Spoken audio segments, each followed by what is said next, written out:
Hello,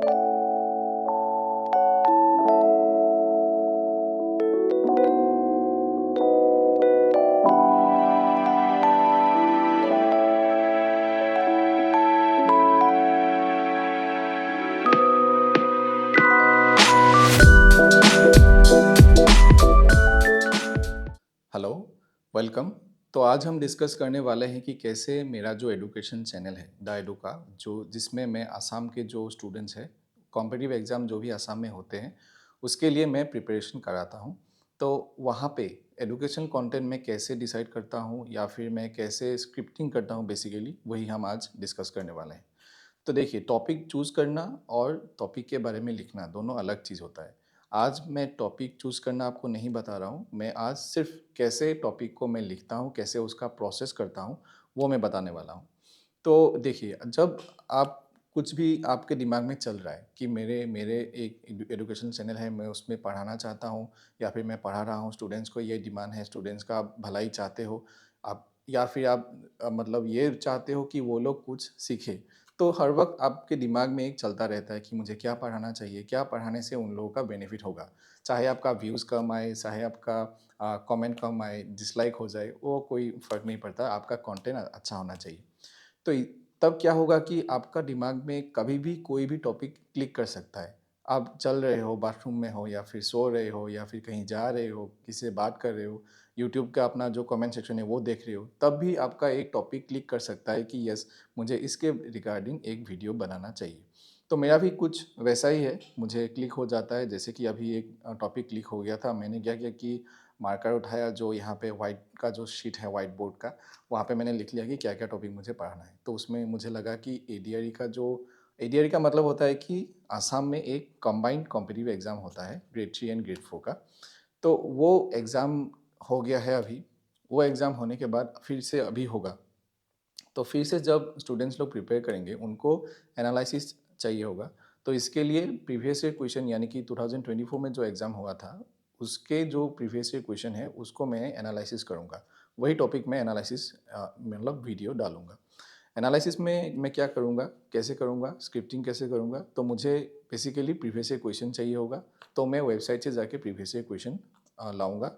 उसके बाद उसमें जो भी क्वेश्चन, क्या-क्या टॉपिक आया था, क्या-क्या इम्पोर्टेंट टॉपिक्स है, कौन-सा सब्जेक्ट में ज़्यादा क्वेश्चन आया था, वो सब मैं अपना एक्सपीरियंस के रिगार्डिंग वो मैं सॉर्ट आउट कर लूँगा और कहीं पे भी लिख लूँगा।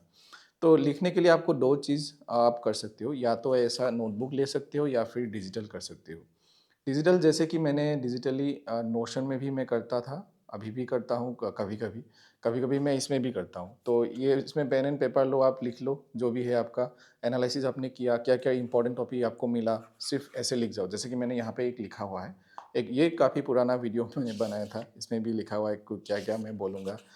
मैं लाइन टू लाइन स्क्रिप्टिंग नहीं करता, लेकिन इम्पोर्टेंट टॉपिक्स जो तो पॉइंट वाइज़ लिख लेता हूँ, जो फिर उसको देख के जो भी मन में आता है वो मैं बोल देता हूँ। अभी भी जो मैं आपको बोल रहा हूँ वो भी स्क्रिप्टिंग नहीं है, जस्ट मैंने जो सोचा हुआ है वो मैं आपको बोल रहा हूँ।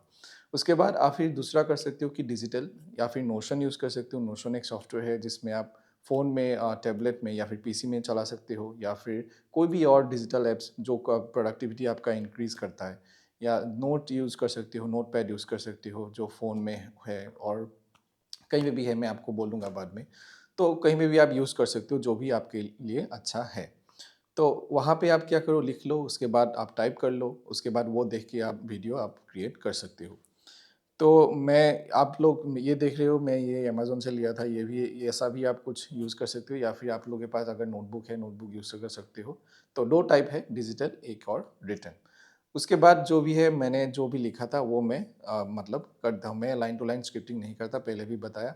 और उसके बाद मैं कैमरा ऑन करता हूँ, जो मैंने पहले बताया था कि कैसे रिकॉर्ड करता हूँ मैंने अपना एजुकेशनल वीडियोज़, और मैं ऐसे बोल देता हूँ। तो देखिए, स्क्रिप्टिंग एक ऐसा मतलब चीज़ है, अगर आपका टॉपिक अच्छा भी हुआ, अगर आपका स्क्रिप्टिंग गलत है, अगर आपका क्या बोलना चाहते हो वो अगर सामने वाले को समझ में नहीं आ रहा है, तो आपका मतलब स्क्रिप्टिंग खराब हो सकता है। तो अगर आपको लगता है कि आपको लाइन टू लाइन लिखना चाहिए, तो आप लिख सकते हो। लेकिन अगर आप मतलब कैमरा के सामने अगर आप कंफर्टेबल हो, या फिर आपको बोलने का जो भी एक्सपीरियंस है वो अच्छा है, आप बोल सकते हो किसी के भी सामने या फिर कैमरा के सामने, तो आप मतलब पॉइंट वाइज़ जो स्क्रिप्टिंग है वो कर सकते हो। लेकिन मुझे नहीं लगता कि आप एजुकेशनल चैनल में या फिर एजुकेशनल वीडियोज़ में आपको लाइन टू लाइन स्क्रिप्टिंग करना चाहिए। आपको सिर्फ़ टॉपिक पता होना चाहिए, क्योंकि देखिए अब अगर आप कुछ भी समझा रहे हो, सपोज़ मैं इंडियन पॉलिटी पढ़ा रहा हूँ, तो मुझे ऑलरेडी वो मेरे दिमाग में है। वो मैं किसी के बुक को देख के या फिर मेरा नोट्स को देख के मैं इंडियन पॉलिटी नहीं समझा सकता। मेरे दिमाग में जो भी है और उस समय में जो भी मुझे एग्ज़ाम्पल्स याद आ रहा है, वो मैं अगर आपको बताऊँगा, वो मैं अगर समझाने में सक्सेसफुल हो गया, तो भी मतलब मेरा कंटेंट अच्छा हो जाएगा। तो ये टोटली आपके ऊपर डिपेंड करता है, स्पेशली एजुकेशनल कंटेंट। तो सपोज़ आप व्लॉगिंग कर रहे हो, व्लॉगिंग में तो इंस्टेंट होता है। अभी आप व्लॉगिंग कर रहे हो कि यहाँ पे मेरा वो है, यहाँ पे वो है, ये मैंने अमेज़न से लिया था, ये चेयर मैंने वहाँ से लिया था, मैं अभी वो जा रहा हूँ, वो भी कुछ खाने जा रहा हूँ। तो ये मतलब ये सब क्या है कि ये सब आपके सामने होता है। फिज़िकल अपीयरेंस आपके सामने होता है, जिसके बारे में आप देख के बोल सकते हो। तो इंडिया अब अगर आप कुछ भी पढ़ा रहे हो, सपोज़ आप साइंस पढ़ा रहे हो या फिर ह्यूमन बॉडी के बारे में पढ़ा रहे हो या फिर इंडियन पॉलिटी पढ़ा रहे हो, तो वो सब आपके सामने नहीं होगा। तो आपको इमेजिन करके या फिर जो भी आपके दिमाग में है, जो भी आपका कॉन्सेप्ट है, उसको डिकोड करके आपको समझाना पड़ेगा। तो इसीलिए स्क्रिप्टिंग इज़ बहुत सी एसेंशियल मतलब टूल है। और कभी-कभी ऐसा भी हो सकता है कि अगर आपके दिमाग में बहुत सारे टॉपिक आज आ गए, अगर आप लिख के नहीं रखोगे तो आप भूल जाओगे। तो कभी-कभी ऐसा भी हो सकता है कि कोई टॉपिक आपके दिमाग में आया, लेकिन आपको ऐसा लगता है कि ये टॉपिक अननेसेसरी है, तो भी आप वो टॉपिक यहाँ पे लिख लो। शायद कभी ना कभी वो आपके काम आ जाएगा। कभी उसका इम्पोर्टेंस बढ़ सकता है। तो इसीलिए आप कोई भी यूज़ कर सकते हो या फिर मतलब लिख के चलो। तो ऐसे ही मैं करता हूँ और ऐसे ही मैं रिकॉर्ड करता हूँ, यही आपको बताना था। कोई और अगर डाउट हो तो आप बिल्कुल कमेंट सेक्शन में बता सकते हो। Thank you, good night, take care.